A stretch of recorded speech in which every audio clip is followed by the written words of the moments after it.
चमचमीत खमंग रेसिपीसाठी रुचकर मेजवानीला सबस्क्राइब करा आणि बेल आयकॉनवर क्लिक करा।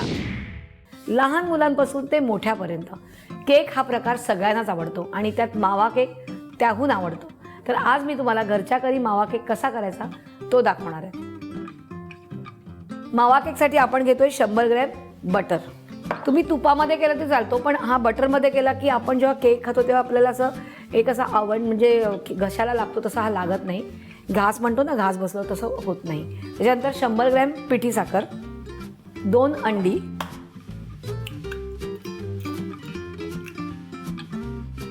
आणि आता ह्याला आपण बीटरने बीट करणार आहोत साधारण 5 मिनिटं।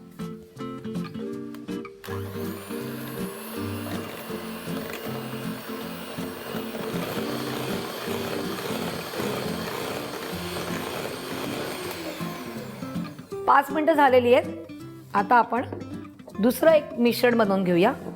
यामध्ये मी घेतलंय 100 ग्रॅम मैदा, त्यानंतर अर्धा टीस्पून बेकिंग सोडा आणि 100 ग्रॅम मावा। आपण आता मैद्यामध्ये हे सगळं मिक्स केलं यासाठी की जर तुम्ही डिरेक्टली जर मैदा आणि मावा वेगळा वेगळा घातला तर मावा हा वजनाला जड असतो, त्यामुळे तो असा भांड्यामध्ये खाली जातो, म्हणून मी इकडे मैद्यामध्ये हे मिक्स करून घेतलेलं आहे। आता हे जे मिश्रण आहे आपण ते ह्यामध्ये ॲड करूया। एकदम सोपा आहे हा मावा केक। आणि आता हे आपण सगळं मिक्स करूया।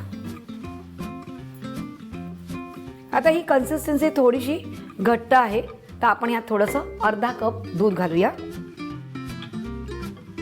आपण हे दूध थोडंसं कोमट दूध घेतलं होतं। आता हे मिक्स करूया, म्हणजे आपली कन्सिस्टन्सी अशी पाहिजे की स्पॅच्युलावर आहे आणि ते पटकन खाली पडलं पाहिजे। पुन्हा एकदा दाखवते, म्हणजे जास्त पातळ पण नाही आणि जास्त घट्ट पण नाही। आपण यात घालूया अर्धा चमचा वेलची पावडर, तुम्ही व्हॅनिला एसेन्स टाकला तरी चालेल।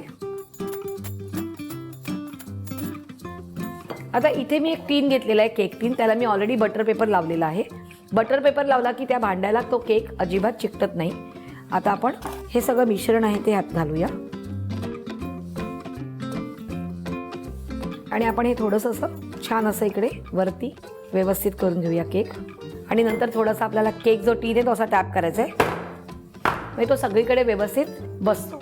आता काय करायचं आहे आपल्याला, ऑलरेडी मी ओव्हन जो आहे तो 180 डिग्री टेम्परेचरला 5 मिनिटं अगोदर प्रीहीट करायला ठेवलेला आहे। त्याच्यामध्ये आता मी हा केक बेक करायला ठेवणार आहे आणि साधारण 25 मिनिटं ठेवून मग आपण तो बाहेर काढायचा आहे। तर आता मी हे ओव्हनमध्ये ठेवते। केक तयार झालेला आहे।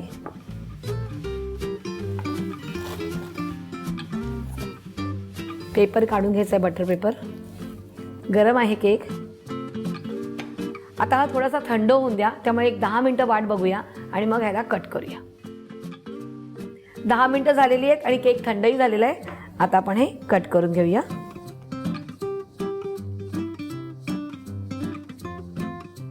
डिसेंबर महिना सुरू झालेला आहे आणि लवकरच क्रिसमस येणार आहे, त्यामुळे हा केक करायचा आहे आणि मला कमेंट्समध्ये कळवायचं आहे आणि रुचकर मेजवानीला लाईक, शेअर आणि सबस्क्राईब करायचं आहे।